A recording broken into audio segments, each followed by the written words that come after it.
Hoje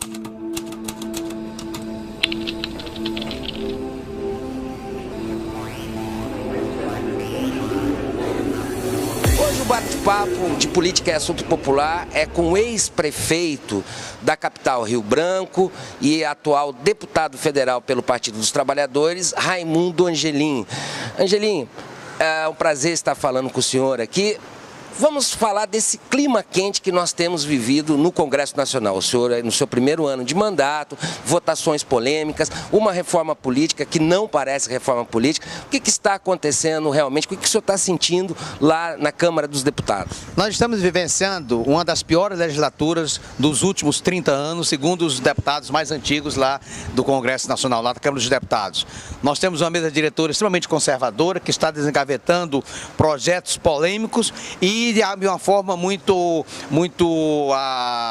rápida para votar, e toda vitória que as forças progressistas, não estou falando de siglas partidárias, estou falando das pessoas que querem avançar, que querem modernizar o nosso país, quando a gente ganha uma matéria que não interessa a presidência da casa, no dia seguinte se coloca novamente em votação, num verdadeiro conflito, no verdadeiro rasgar o processo legislativo, regimento interno, conflitando com a Constituição Federal, e coloca novamente em votação e ganha. Então nós estamos passando por um momento difícil e inclusive já por duas oportunidades nós ganhamos contra acabar com o financiamento empresarial da campanha. No dia seguinte teve uma nova votação, nós perdemos, ingressamos no Supremo Tribunal Federal. Agora a redução da maioridade penal vencemos, no dia seguinte colocou novamente em votação e ontem ingressamos no Supremo Tribunal Federal. Porque eu sou contra a judicialização da política, mas quando a gente vê que a Constituição, no seu artigo 60, está sendo desrespeitada, que o processo legislativo está sendo totalmente colocado à margem, na lata do lixo, a gente tem que reagir. Nós temos que reagir em função do que é melhor para a sociedade brasileira. Agora, deputado Angelim, o senhor é economista, o senhor tem uma longa história também na política acreana. Como é que o senhor vê hoje a questão da estabilidade política e econômica? A presidente Dilma tem apenas 9% de aprovação da população. Existe alguma possibilidade de haver uma desestabilização política e econômica no país? Eu acho que a política e a economia, quando estão as duas em crise, é muito perigoso para qualquer país do mundo. E nós vivenciamos hoje uma crise econômica e uma crise política. Uma crise econômica que, embora a oposição não concorde, mas ela tem a sua origem na economia internacional, né? Começou com aquela bolha de 2008, 2009, que até hoje ainda impacta nos países em desenvolvimento, e agora, os últimos 10 dias, essa última semana, com uma crise muito grave na China, que é uma locomotiva da economia mundial, que perdeu mais de 3 trilhões de dólares na última semana e vai impactar uma queda de 5,8%, 6% na bolsa chinesa, e vai impactar na economia do mundo todo. Por quê?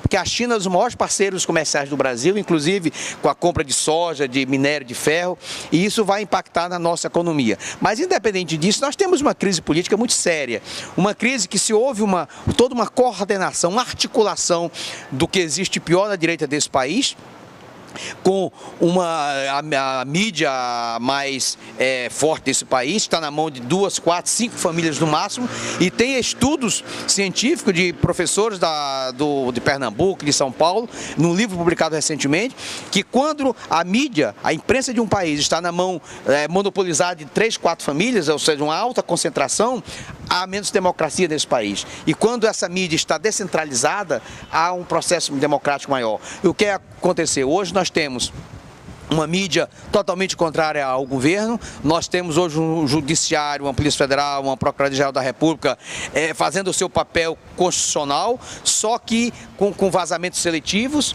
com uma espetacularização da justiça, e isso é muito grave. Eu sou ainda a favor do que acontece na Suprema Corte Americana, que os julgamentos são feitos internamente, há divulgação, mas sem essa espetacularização do processo judiciário. Nós temos hoje juízes, magistrados que têm que se ater aos autos, dando entrevistas, já pré-julgando ou antecipando o que vai acontecer, e isso tudo em um Congresso extremamente conservador. Então, toda essa articulação é no sentido de afastar, de colocar o impeachment à presidenta Dilma, desrespeitando um processo soberano de um voto popular, e que foi 54 milhões de brasileiros optaram pela presidente. Ah, foi apertado, mas é o que está na nossa Constituição, de respeito à democracia e à vontade soberana do povo brasileiro. Mas eu espero de que haja um bom senso no sentido de que a justiça, de que não se permita dar um golpe nesse país e que se respeite a soberania popular. Em relação à corrupção, Lava Jato, olha, eu estudo um pouco da história do nosso país, e você que está nos assistindo, estuda também.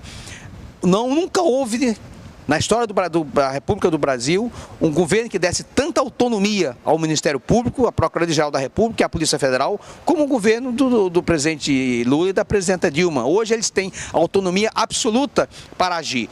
E nós somos, e eu particularmente sou a favor do seguinte: tem corrupção, que se julgue, que se busque, investigue até o último caso, doa quem doer, e que seja julgado, seja preso, tanto o corrupto quanto o corruptor.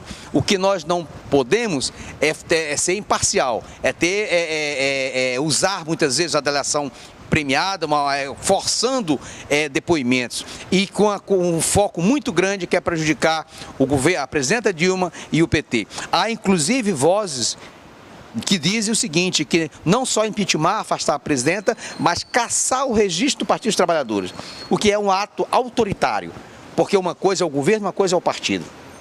Agora, o que eu acredito é que o melhor para o país é que se investigue, que se puna, mas de forma serena, sem espetacularização, sem judicialização da política.